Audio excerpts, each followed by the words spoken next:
जब भी गायनाकोलॉजिस्ट की बात करते हैं, बहुत से लोग ऐसे होते हैं जिनके बहुत से मसाइल होते हैं, लेकिन वो डर रहे होते हैं कि हम गायनाकोलॉजिस्ट के पास जाके ये किस तरह से पूछेंगे। एक इंसान किसी एक स्पेशलिटी में महारत हासिल करके लोगों को फायदा दे सके। औरत की सेहत एक नस्ल की सेहत है। एक अनहेल्दी मदर है तो आप कैसे एक्सपेक्ट कर सकते हैं कि वो आगे से एक हेल्दी बेबी को जन्म देगी। अगर उसकी जनरल कंडीशन अच्छी नहीं है तो वहाँ से प्रोडक्शन तो अच्छी नहीं आ सकती। हमल के दौरान क्या वो इज़दवाजी ताल्लुक कायम कर सकती है? बिल्कुल कर सकती है। सर्टेन कंडीशंस हैं जिनमें डॉक्टर्स मना करते हैं। अस्सलामुअलैकुम, this is me Daniyal Suhail और आज के इस पॉडकास्ट में भी हम आपको वेलकम करते हैं। उम्मीद करते हैं कि आप सब बिल्कुल ठीक ठाक होंगे। व्यूअर्स, आज का जो पॉडकास्ट है उसमें ख़वातीन के बहुत से ऐसे मसाइल हैं जिनके बारे में हम बात करेंगे।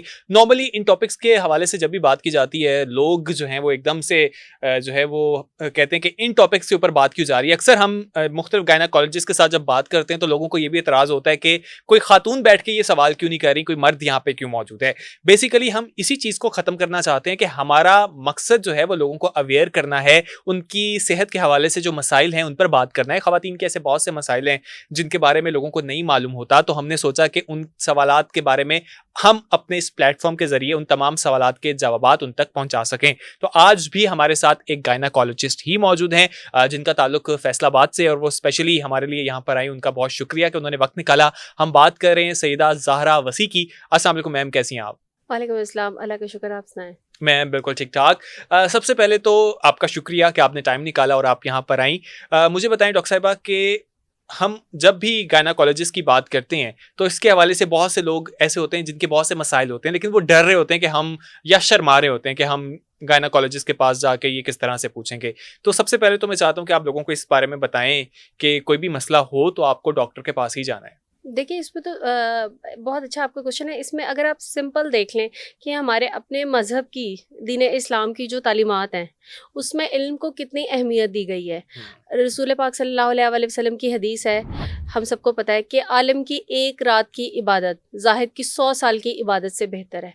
इल्म को इतनी तरजीह दी गई है कि माँ की गोद से लेके कब्र तक इल्म हासिल करो। तो ये सब भी नॉलेज है, ये इल्म है। उसे बस हमने डिवाइड कर दिया है स्पेशलिटीज़ में, और वो भी इसलिए किया ताकि एक इंसान किसी एक स्पेशलिटी में महारत हासिल करके लोगों को फ़ायदा दे सके। बिल्कुल इसी तो तरह। अगर हम इस चीज़ को अंडरस्टैंड नहीं करेंगे तो हम अपना नुकसान करें और अपनी एक नस्ल का नुकसान करें। औरत की सेहत एक नस्ल की सेहत है।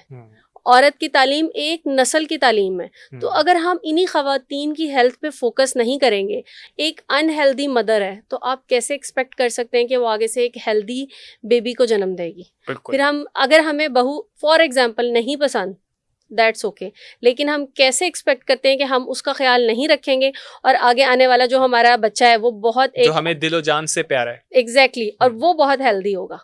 ये कैसे, जब देखें ना, कोई भी एक कॉमन सेंस की चीज़ है। एक फैक्ट्री भी है, अगर उसकी जनरल कंडीशन अच्छी नहीं है तो वहाँ से प्रोडक्शन तो अच्छी नहीं आ सकती। बिल्कुल ऐसे तो ही है। ये तो एक अल्लाह ताला ने एक इतना खूबसूरत निज़ाम बनाया है कि ये एक ह्यूमन, उसने एक प्रोडक्शन हाउस है, एक औरत, अल्लाह ताला ने उसको ये एक दर्जा दिया है उसको, माँ का।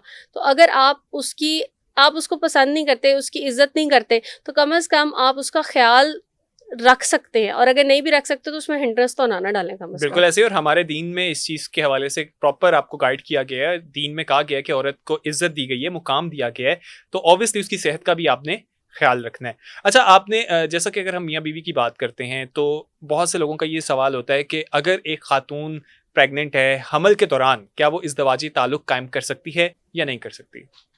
बिल्कुल कर सकती है। इसमें जस्ट कोई गिनती की सर्टेन कंडीशंस हैं जिनमें डॉक्टर्स मना करते हैं।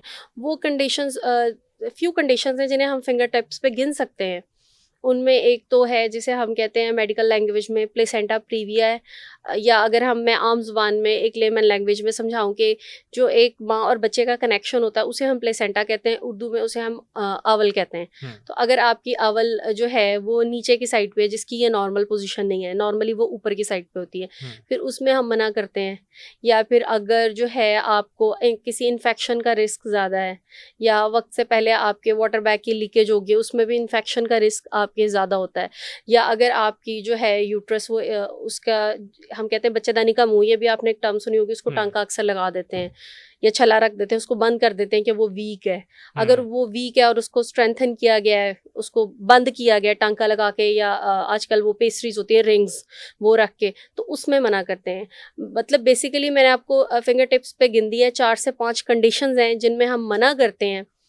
उसके अलावा जो है इसमें कोई जो है कोई इसमें एक्स्ट्रा प्रिकॉशन की ज़रूरत नहीं है। अच्छा, इसमें बहुत से लोगों का ये भी कंसर्न होता है कि मे बी शायद इससे बच्चे को भी नुकसान हो सकता है या खातून के लिए भी वो नुकसानदेह होता है, तो ऐसा कुछ नहीं है।